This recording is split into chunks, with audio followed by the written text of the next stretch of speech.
O Brasil pode retaliar os Estados Unidos? Quais são as consequências da Lei Magnitsky?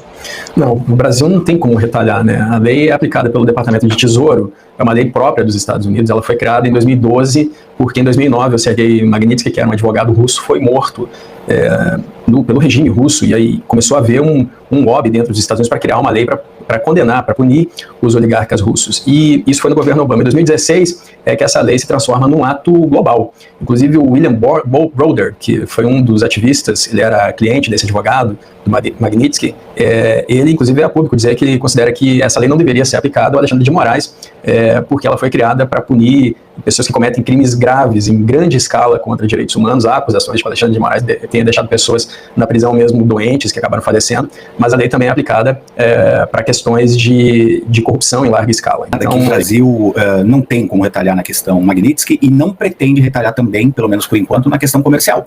O Brasil quer continuar na linha da negociação via empresas privadas, com apoio do Itamaraty, dos governos, tentando falar com quem tem capacidade de influenciar, ou, nas expressões que eu ouço, os adultos na sala que ainda se encontram em Washington, que na avaliação do governo brasileiro são muito poucos e cada vez mais raros. E aqueles que são adultos, muitas vezes, como o Lourival muito bem colocou, não têm poder de decisão, porque a decisão, no final das contas, está lá na Casa Branca com relação a tudo isso.